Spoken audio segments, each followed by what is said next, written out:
Just hold your line. That's all you need to do. Just don't move. We'll get by you. Inside of 9 laps remaining. The field making their way into 3 and 4. Elliott Sadler next time by will have just 8 laps to go to hold off Michael Waltrip, Austin Dillon, the 29 of Parker Kligerman. I think Michael's going to be satisfied just to sit right there till the very last lap. Will he wait till the backstretch on the last lap or coming off forward, DW? I think he and the 3 truck are trying to figure out what they're going to do, if they're going to do something.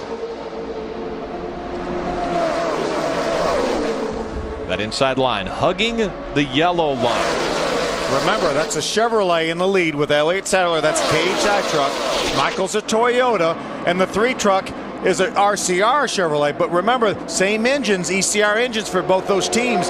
You think if Michael pulls out, the 3's going to let him go and jump in with the 2? That's what I think.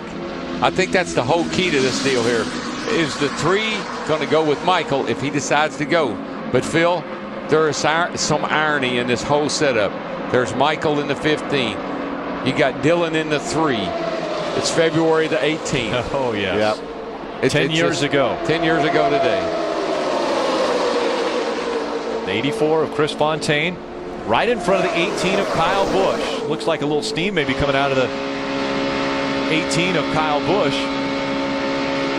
How about Todd Bodine with all the damage to his truck? He got the lucky dog just a few moments ago, and right now being shown up in the top 10. That's what would make you mad.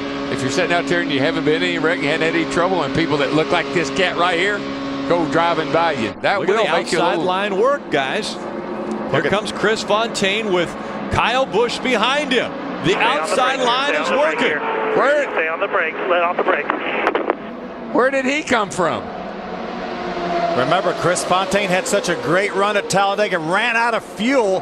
Right now, Kyle Busch may not even know who Chris Fontaine is, and right now they're acting like teammates. Well, you know what? There's always a surprise when you come to Daytona. In every race, there's somebody that shows up that you just don't expect. And right now, he happens to be driving truck number 84.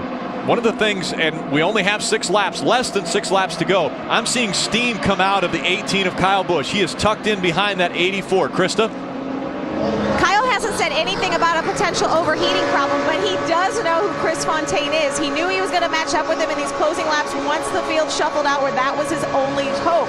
But he did say he wasn't sure if he trusted him. He wasn't sure if he should be pushing or being up front, because he didn't know how the spotters would work. How about this? Chris Fontaine in front of the field at Daytona International Speedway. He's got his hands full with Kyle Busch shoving from behind. Kyle Busch will blow up. He's going to blow that thing up, but he is not going to get out behind him. More steam coming out of that 18 truck.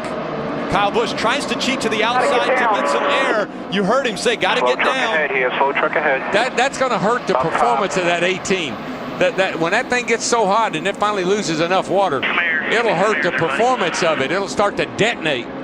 So give me some air, and you still see the steam rolling out at the base of the windshield of the 18 of Kyle Busch. Is he going to get shuffled out of the way? Here comes the 31 of James Buescher up the middle. I don't know if there's any room, but there they go. Problems as they go through the triangle. Austin Dillon is caught up in it. The 31 of Buescher's caught up in it. That's the rest of the field. They're all in it. They're all in it. There's only 2 guys left running.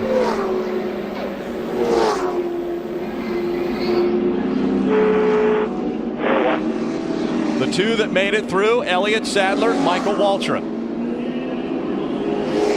Take a look at the trucks that are still under their own power. Elliott Sadler, Michael Waltrip, Miguel Paludo.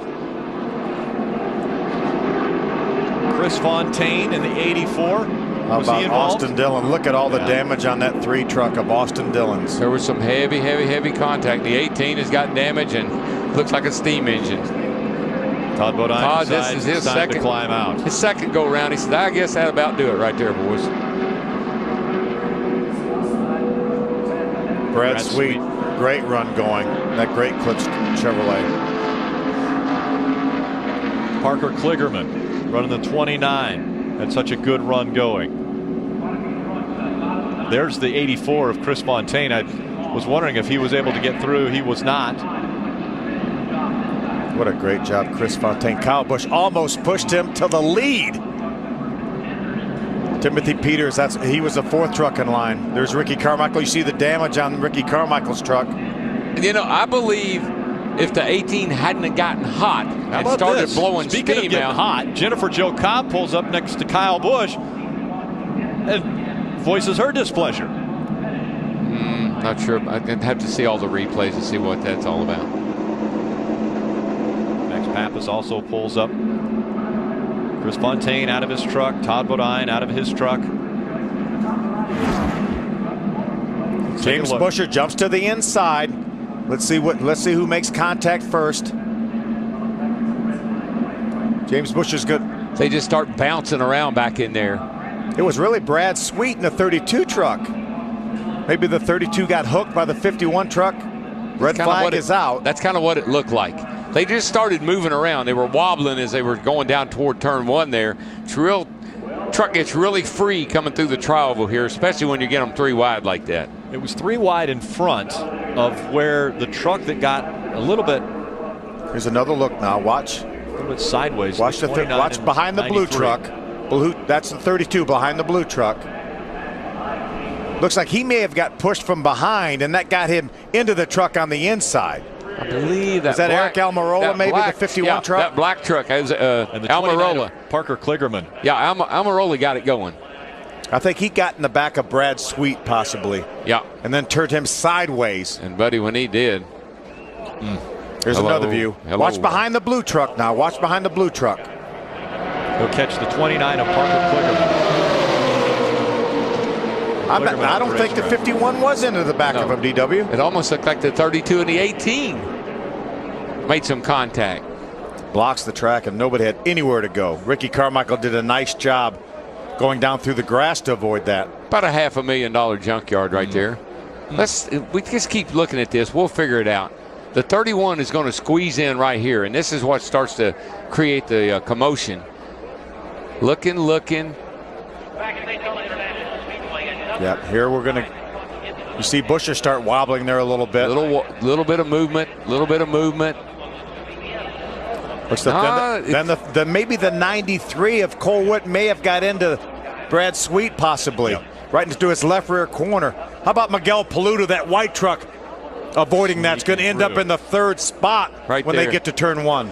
But Phil, you know, when they start moving around like that, all that movement, you really don't have control of your truck. You talked about at the very opening of the show.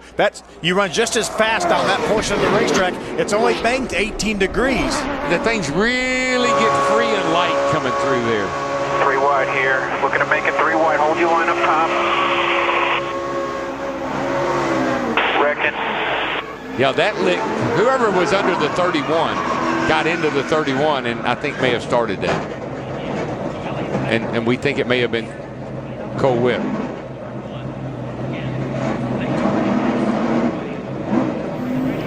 There's Timothy Peters. He's going to be another one of the guys, the fortunate ones that gets through this. If you can get through this, you're Houdini. That's all I know. Look at this. How are you going to get through here? How are you going to get through here? Unbelievable. Unbelievable. All right, let's look at this real close now. These guys right here, and maybe this is where it came from. 2 black trucks down on the inside. Now let's see where they go. 31. He squeezes the 29 down a little bit. There's the 32.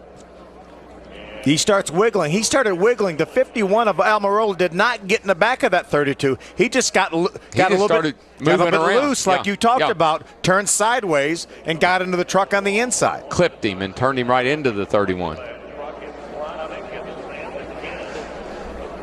Get enough looks at this thing. We'll figure it all out eventually.